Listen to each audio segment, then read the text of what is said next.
जय हिंद, नमस्ते, सुप्रभात। मैं आकाश आप सभी का स्वागत करता हूं आपके अपने एजुकेशन चैनल समाधान स्टडी पर। साथियों, आप सभी के लिए पटवारी साइंस की महत्वपूर्ण क्लास स्टार्ट हो चुकी है, जिसमें आप सभी को बता दूं, इसमें पटवारी आएगी, एमपी जो है एमपी पुलिस, वन रक्षक, ऐसी जो विभिन्न विभिन्न मध्य प्रदेश की जितनी भी एग्ज़ामें होना है, उसमें साइंस का एक बहुत ही अच्छा पोर्शन आपसे पूछा जाएगा। जैसे कि पटवारी में 30 नंबर का, फॉरेस्ट में 20 नंबर का। तो ऐसी जो है एग्ज़ामों में साइंस बहुत ही अच्छे तरीके से पूछा जाता है और बेसिक साइंस पूछा जाता है। जो 10th के अकॉर्डिंग 10th की एनसीईआरटी बुक है, उसके अकॉर्डिंग आपको पूछा जाता है। तो साथियों, ये क्लास आपके लिए काफ़ी इंपॉर्टेंट है, काफ़ी महत्वपूर्ण है। अगर जो भी बच्चा जो है पटवारी की तैयारी कर रहा होगा या फिर मध्य प्रदेश की किसी भी एग्ज़ाम की तैयारी कर रहा होगा, तो ये जो है सेशन आपके लिए काफ़ी इंपॉर्टेंट होने वाला है। तो चलिए स्टार्ट करते हैं आज का महत्वपूर्ण सेशन। अच्छा लगे लाइक करना और कंटिन्यू प्रतिदिन यह मिलेगा। आज आपको 30 क्वेश्चन करवाऊंगा, साथ ही 30 क्वेश्चन में क्वेश्चन तो रहेंगे, साथ में इसका फैक्ट भी मैं आपको कवर अप करवाऊंगा। तो ऑलमोस्ट जो है टॉपिक वाइज चल रहा है। जैसे कि आज मैं आपको सेल करवा रहा हूँ, सेल के 2 से 3 जो है अध्याय कर मतलब पार्ट करेंगे हम लोग, और सारा कुछ अच्छे तरीके से समझेंगे और एग्ज़ाम ओरिएंटेड ही पढ़ेंगे, ज़्यादा कुछ नहीं पढ़ेंगे। तो चलिए स्टार्ट करते हैं। पहला क्वेश्चन देखिएगा साथियों, आपके स्क्रीन के ऊपर क्या बोला है। सेल से रिलेटेड यह टॉपिक आपके लिए डीएनए एक जो है डीएनए में होता है। क्या बोला है, डीएनए क्या होता है। अब डीएनए के बारे में आपको पता होना चाहिए, ठीक है। डीऑक्सी राइबो न्यूक्लिक एसिड जो है, तो देखिए अमीनो एसिड होता है, या फिर आपका पेप्टाइड्स होता है, पेप्टोन्स होता है, या फिर न्यूक्लियोटाइड्स होता है।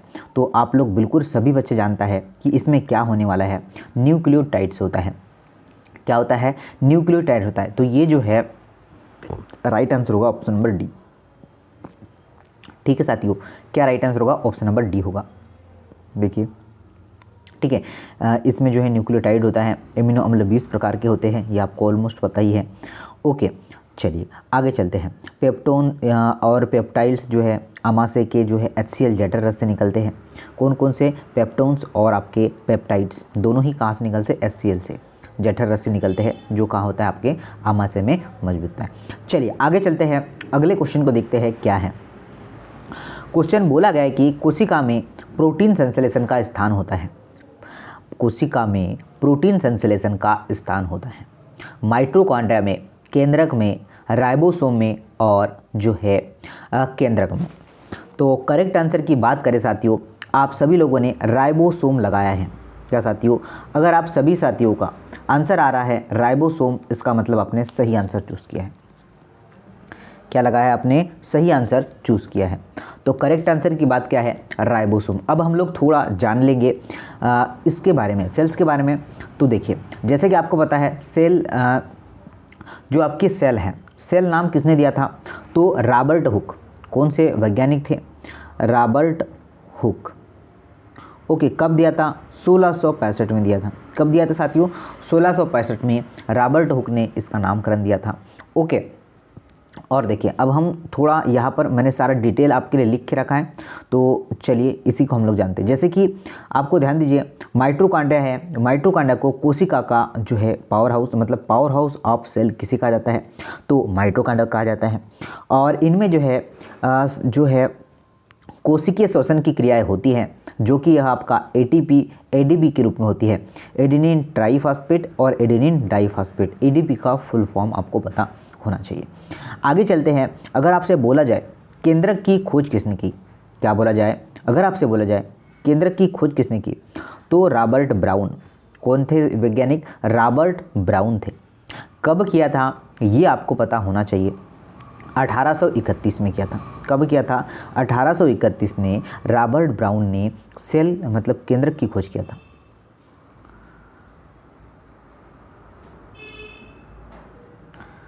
देखिए आगे देखिए, ब्रेन ऑफ द सेल, क्या साथियों, ब्रेन ऑफ द सेल, कोशिका का मस्तिष्क किसे कहते हैं, केंद्रक को कहते हैं। किसे कहते हैं, केंद्रक को कहते हैं, ये आपको ध्यान रखना है। और ये कोशिकाओं में होने वाली क्रियाओं पर नियंत्रण देते हैं। जैसे कि आपके बॉडी में आपका जो ब्रेन है, आपका जो मस्तिष्क है, पूरा बॉडी को क्या करता है, जो है मेंटेन करके रखता है, वैसे ही जो है केंद्रक भी सेल में वैसा ही काम करता है। चलिए अब आते हैं अगले क्वेश्चन की ओर। निम्नलिखित में से वास्तविक ट्रू केंद्रक नहीं पाया जाता है, बताइए। आपका ग्रीन शैवाल या फिर कवक लाइकेन या फिर आपका बैक्टीरिया जीवाणु की बात करें तो देखिए साथियों, राइट आंसर की बात करें, ऑप्शन नंबर डी आपका करेक्ट आंसर होगा। क्या साथियों, बैक्टीरिया। जो बैक्टीरिया होता है वास्तविक केंद्रक नहीं पाया जाता है, किस में, बैक्टीरिया में। और ये कैसे जीव होते हैं, तो जो आपके जीवाणु होते हैं वह एक कोशिकीय होते हैं। ठीक है, कैसे होते साथियों, एक कोशिकीय होते हैं, ये हमें ध्यान रखना है। ओके, आगे देखिए, जो आपके बैक्टीरिया हैं, ठीक है, वो प्रोकैरियोटिक जीव होते हैं। बैक्टीरिया कैसे होते हैं साथियों, यह एक प्रोकैरियोटिक होते हैं, तो नोट करिएगा, प्रो जो है कैरियोटिक्स होते हैं। साथ में यह भी ध्यान रखना कि ये जो है डीएनए के या जो आपका डीएनए है, ठीक है, डीएनए कोशिका के केंद्रक भाग में मौजूद होते हैं, जिसे न्यूक्लियाइड भी कहते हैं। तो ये हमने अभी देख लिया है, सभी ने जान लिया है। ओके, ठीक है, सवाल करता क्या है, सवाल देखिए, जो आपका लिटमस पेपर है ना, वो लिटमस पेपर बनाने के काम आता है। क्या कहा बच्चा, सॉरी लाइकेन आता है ना, ये नहीं आता। ठीक है, लाइकेन क्या करता है, लिटमस पेपर बनाने के काम आता है। क्या, लाइकेन। ठीक है, शैवाल और जो है कवक, ठीक है, शैवाल और कवक को जो है किसके बीच की कड़ी कहा जाता है, तो लाइकेन को जो है इसके बीच की कड़ी कहा जाता है। क्या आपको ऑब्वियसली पता होगा, हमने बहुत पहले से ही पढ़ते आ रहे हैं, तो इतना कंसेप्ट आपको क्लियर है। आगे बढ़ते हैं, ठीक है, आगे चलते हैं। नेक्स्ट क्वेश्चन की बात करें, सबसे लंबी कोशिका होती है, तो सबसे लंबी कोशिका कोशिका नहीं, कोसा होती है। ओके, अब देखिए, तंत्रिका कोसा, पेशी कोसा, अस्थि कोसा या फिर आपका डेंड्राइट्स। तो नोट करिएगा ऑप्शन नंबर ए। क्या साथियों, तंत्री कोसा। क्या होगा, राइट आंसर क्या होने वाला है, ऑप्शन नंबर ए होने वाला है। ओके, सभी ने नोट कर लिया। सबसे लंबी जो सेल्स होती है ना, वह तंत्रिका तंत्र की होती है। किसकी होती है, तंत्रिका तंत्री, नर्वस सिस्टम। ओके, और सबसे बड़ी सेल्स की बात करें, ठीक है, सबसे बड़ी जो है कोशिका, ठीक है, सबसे बड़ी कोशिका कहाँ होती है, तो शुतुरमुर्ग के अंडे में होती है। ठीक है, तो ये भी आपको ध्यान रखना। तो हम लोग सारी चीज़ें बेसिक ही आपके लिए जान रहे हैं, बेसिक चीज़ें आपके लिए कर रहे हैं, तो आप लोग बिल्कुल ध्यान से पढ़िए। आगे देखिएगा, अगला क्वेश्चन क्या है, राइबोसोम्स किसके बने होते हैं। क्वेश्चन क्या बोला गया है, राइबोसोम किसके बने होते हैं, डीएनए प्लस प्रोटीन, केवल DNA, RNA plus protein, RNA और डीएनए के। तो साथियों देखिएगा, राइट आंसर की बात कर ले, ऑप्शन नंबर सी आपका करेक्ट आंसर हो जाएगा। क्या होगा, ऑप्शन नंबर सी आपका राइट आंसर है। क्या होगा, डीएनए प्लस प्रोटीन। राइबोसोम जो है, आपको ध्यान रखना है, राइबोसोम आरएनए मैंने डीएनए कहा होगा, ठीक है, आरएनए जो है आपका प्लस प्रोटीन राइबोसोम के बने होते हैं, ये आपको ध्यान रखना है। और जो राइबोसोम होते हैं, ठीक है, वो कोशिका में प्रोटीन संश्लेषण में सहायक होते हैं। आपको पता है राइबोसोम जो है प्रोटीन संश्लेषण के लिए ये तो सहायक होते ही है। ओके, चलिए, और राइबोसोम सबसे छोटा कोशिकांग होता है, ये हमें नोट करके रख लेना है। क्या, जो राइबोसोम है वह सबसे छोटा कोशिकांग है, किससे, सबसे छोटा, सबसे स्मॉलेस्ट।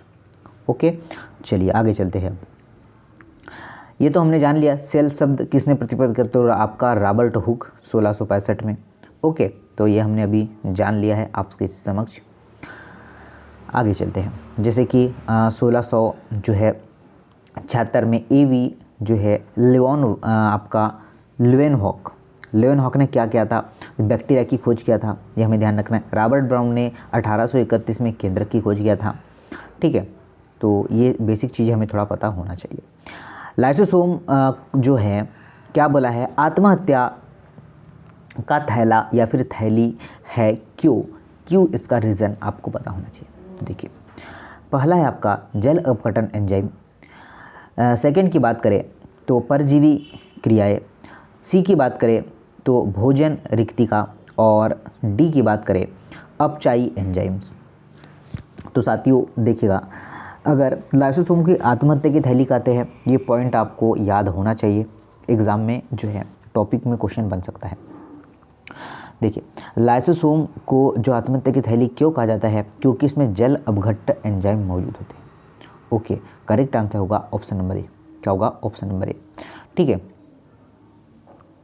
चलिए, और अच्छी बात यह है कि जो आपका लाइसोसोम है, क्या बच्चा, जो आपका लाइसोसोम है ना, वह केवल व केवल जंतु कोशिका में पाया जाता है। किस में पाया जाता है? जंतु सेल में। चलिए आगे देखते हैं। नेक्स्ट क्वेश्चन की बात करें, कोशिका का पावर हाउस किसे कहा जाता है? तो माइटोकॉन्ड्रिया, अभी आपने पढ़ रखा है, अभी मैंने आपको बताया है इसके बारे में काफ़ी सारी जानकारी। क्या होगा? माइटोकॉन्ड्रिया। कोशिका का पावर हाउस माइटोकॉन्ड्रिया कहा जाता है। ठीक है, चलिए आगे चलते हैं।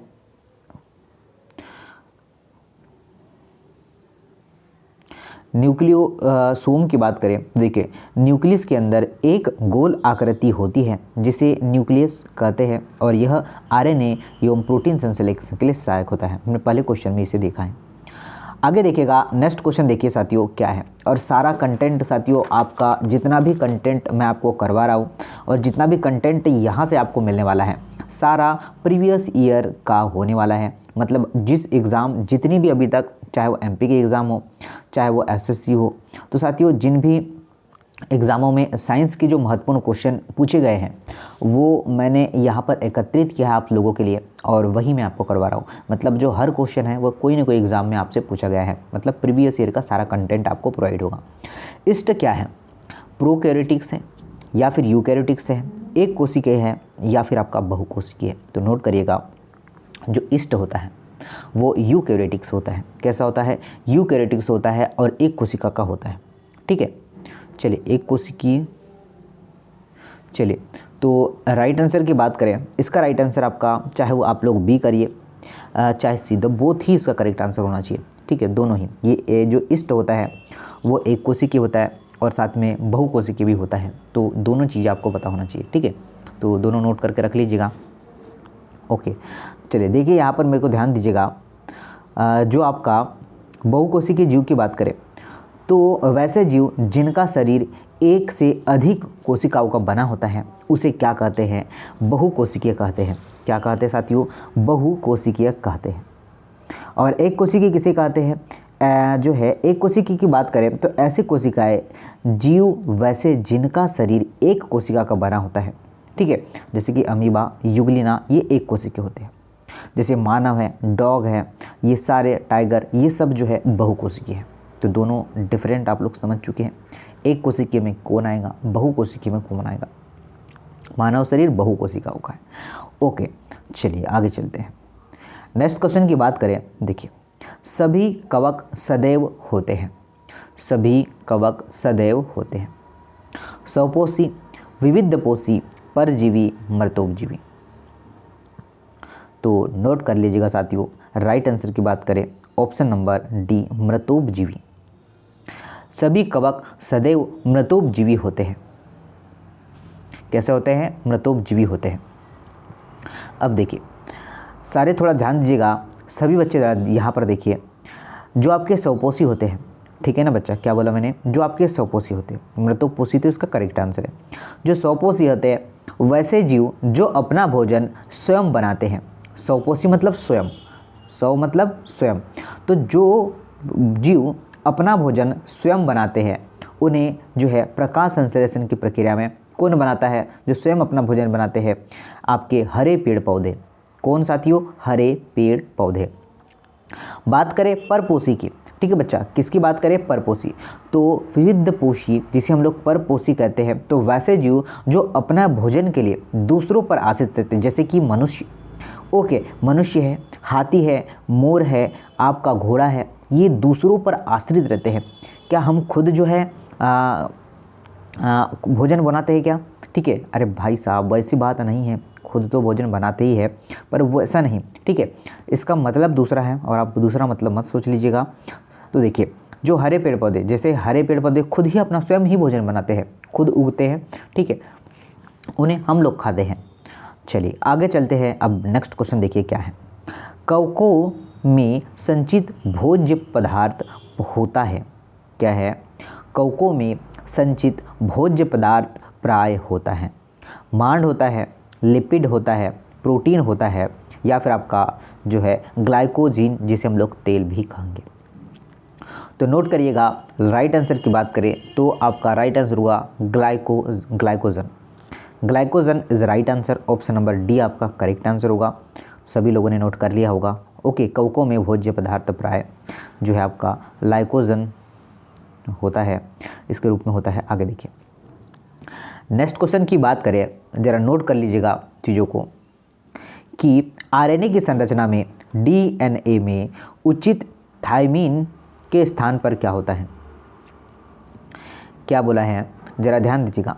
आरएनए की संरचना में डीएनए में उचित जो है उपस्थित थायमीन जो है के स्थान पर क्या होता है? ये तो अच्छा क्वेश्चन है और हमने काफ़ी दिनों से इसे पढ़ रखा है, तो ऑलमोस्ट हमें पता ही होगा। Adenine, guanine, cytosine, यूरेसिन। तो साथ ही यूरेसिन की जगह क्या मौजूद होता है बताइए? यूरेसिन की जगह क्या मौजूद होता है? तो साथियों थायमीन क्या होता है साथियों? चलिए थायमीन। चलिए तो राइट आंसर होगा ऑप्शन नंबर डी।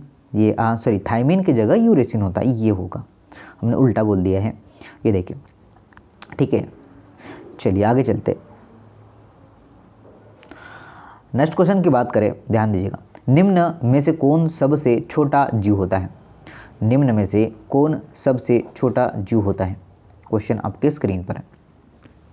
जीवाणु है, जिसे हम लोग वायरस कहते हैं, बैक्टीरिया, ईस्ट, या फिर माइकोप्लाज्मा। क्या आंसर बनेगा? तो देखिए साथियों, करेक्ट आंसर की बात करें, राइट आंसर होगा आपका माइकोप्लाज्मा। का राइट आंसर होगा माइकोप्लाज्मा। माइकोप्लाज्मा क्या होता है? सबसे छोटा जो है जीव होता है।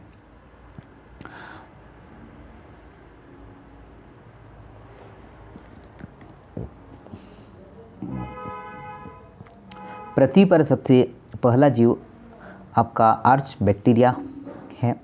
ईस्ट एक कवक होता है। अभी मैंने ईस्ट के बारे में क्वेश्चन आपको करवाया है। एक ईस्ट क्या है? एक कवक होता है, जिसके उपयोग जो है बेकरी उद्योग में किया जाता है।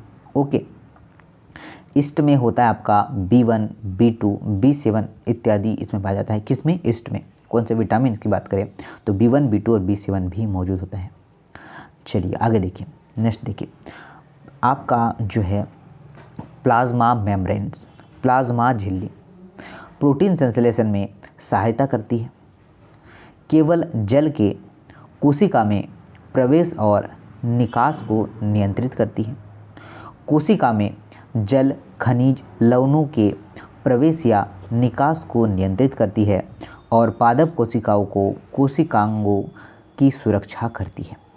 बताइए, देखिए जो प्लाज्मा झिल्ली है, ठीक है, जो प्लाज्मा मेम्ब्रेन है, बात करें इसके करेक्ट आंसर की, तो इसका वर्क क्या होने वाला है कि यह कोशिका में जल, खनिज, लवणों के प्रवेश या निकास को नियंत्रित करती है। तो साथियों सी आंसर आपका करेक्ट हो जाएगा। क्या होगा? राइट आंसर की बात करें तो सी आंसर आपका करेक्ट है। सभी को ध्यान देना है। अच्छा क्वेश्चन है, बेहतरीन सा क्वेश्चन है, और अभी तो हम लोग सेल टॉपिक ही कर रहे हैं ओनली, ठीक है। एनिमल सेल्स की बात करें, जंतु कोशिका, इसकी बाहरी आवरण प्लाज्मा मेम्ब्रेन का बना होता है। ये आपको सभी को पता है, हमने जो है 9th 10th में पढ़ते आ ही रहे हैं। इलेक्ट्रॉन सूक्ष्मदर्शी का उच्चतम आवर्धन होता है, ठीक है, मैग्निफिकेशन जिसे हम लोग कहेंगे। कितना होता है मैग्निफिकेशन?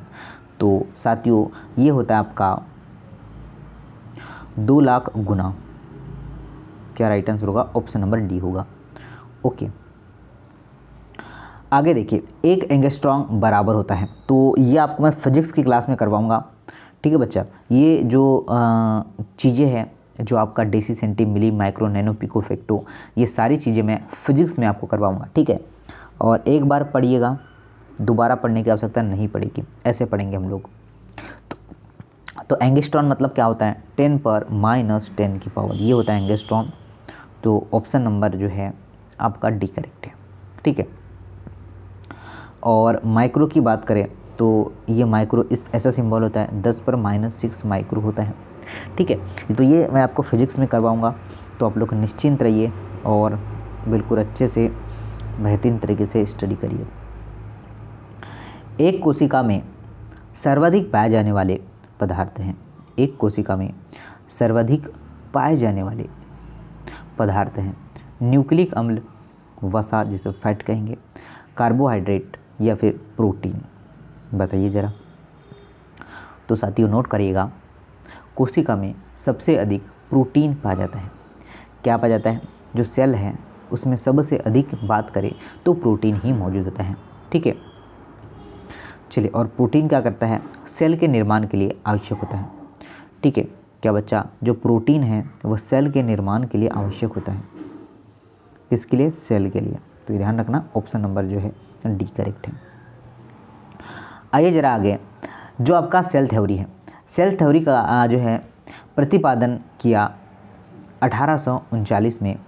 तो ये तो सभी जानते ही हैं, सेल्डन एंड स्वान ने। जैसे ही हम लोग जो है बुक उठाते हैं और फर्स्ट टॉपिक ही अगर हम लोग पढ़ते हैं तो वहीं पर फ्रंट पेज पर आप लिखा होगा सेल्डन और स्वान ने क्या किया था, सेल थ्योरी, कोशिका सिद्धांत का प्रतिपादन किया था, ये हमें ध्यान रखना है, ओके। और सबसे छोटी कोशिका किस में आ जाती है, तो आपको पता है, ये भी मैंने बता दिया है, माइक्रोप्लाज्मा में, ठीक है। किस में, आपकी माइक्रोप्लाज्मा, ओके। चलिए आगे चलते हैं, अगला क्वेश्चन देखते हैं क्या है। चलिए, लाइक जरूर करना है और शेयर जरूर करना है। अगर आपको चीज़ें समझ में आ रही, मतलब ये सभी को आना चाहिए, तो शेयर जरूर करिएगा। देखिए, पादप कोशिका में जंतु कोशिका से भिन्नता के लिए निम्न में से एक लक्षण प्रमुख है। कौन सा लक्षण प्रमुख है, सभी पादप कोशिकाओं में क्लोरोफिल होता है, पादप कोशिकाओं में केवल आपका स्मूथ ईआर होता है, और पादप कोशिकाओं की कोशिका भित्ति सेलुलोज की बनी होती है, पादप कोशिकाएं विशिष्ट नहीं होती है। तो साथियों ध्यान देना है और सभी को नोट करके रखना है कि जो पादप कोशिका होती है, ओके, पादप कोशिका में कोशा भित्ति सेलुलोज की बनी होती है। ऑप्शन नंबर सी करेक्ट है। क्या है साथियों, ऑप्शन नंबर सी करेक्ट है, इसे नोट करके रखना। कोशिका भित्ति, ठीक है, कोशिका जो आपकी प्लाज्मा झिल्ली है, जंतु और वनस्पति कोशिका दोनों में ही पाई जाती है, ठीक है। चलिए, पादप और जंतु दोनों में ही पाई जाती है, क्या, आपकी सेल मेम्ब्रेन, कोशिका झिल्ली, ओके। कोशी भित्ति वनस्पति कोशिकाओं में पाई जाती है और जंतु में नहीं पाई जाती है। तो इसे मैं डायग्राम के माध्यम से आपको एक डायग्राम वाला टॉपिक पढ़ाऊँगा, तो काफ़ी अच्छी अच्छी चीज़ें हम लोग करेंगे, तो आप लोग बने रहिएगा समाधान स्टडी के साथ। यदि कोशिका में राइबोसोम्स नष्ट कर दिया जाए तो प्रकाश संश्लेषण नहीं होगा, श्वसन नहीं होगा, वसा संचयन नहीं होगा, प्रोटीन संश्लेषण नहीं होगा। तो क्या होगा, क्या नहीं होगा, अगर कोशिका में राइबोसोम्स नष्ट हो जाए तो प्रोटीन संश्लेषण नहीं होता है। क्या होगा, प्रोटीन संश्लेषण नहीं होगा, ये आपको ध्यान रखना है, ओके। चलिए, और सबसे छोटा कोशिकांग क्या है, राइबोसोम ही होता है, जो प्रकाश संश्लेषण के लिए काफ़ी आवश्यक होता है, ओके। और यह जो है पादप और जंतु दोनों में ही पाया जाता है, ठीक है, पादप और जंतु दोनों में ही पाया जाता है। चलिए आगे चलते हैं, चीज़ों हमने जान लिया है, सीख लिया है, ओके। आगे देखिएगा नेक्स्ट क्या है, न्यूक्लिक अम्ल किस में बने होते हैं, जो किस में होते हैं, केंद्रक में, कोशिका द्रव में जो है केंद्रक और कोशिका द्रव, और केंद्रक एवं प्लाज्मा, या केंद्रक एवं राइबोसोम, क्या होगा बताइए जरा। देखिए, तो साथियों नोट करना, जो न्यूक्लिक अम्ल है किस में होते हैं साथियों, ये होता है केंद्रक और साथ में ही आपके केंद्रक और कोशिका द्रव में। तो सी आंसर आपका सही है, क्या है, सी आंसर आपका सही होने वाला है, ये आपको नोट करके रखना है, okay, option number c correct है। राइबोसोम पादप कोशिका और जंतु कोशिकाओं में पाया जाता है, हमने देख लिया है। चलिए आगे देखिएगा, नेक्स्ट क्वेश्चन क्या है। आरएनए का मुख्य कार्य क्या है? आरएनए का मुख्य कार्य बताइए जरा। देखिए, पाचन क्रिया में सहायता करना, प्रोटीन संश्लेषण में जो है सहायता करना, दोनों या जो है इनमें से कोई नहीं। तो साथियों, जो प्रोटीन संश्लेषण है उसमें आरएनए का मुख्य जो है कार्य होता है, काय का? प्रोटीन संश्लेषण का। तो क्या होगा? ऑप्शन नंबर बी इसका करेक्ट आंसर होगा। क्या होने वाला है? ऑप्शन नंबर बी अगर आपने लगाया है, प्रोटीन संश्लेषण में सहायता करना, ऑप्शन नंबर बी करेक्ट है।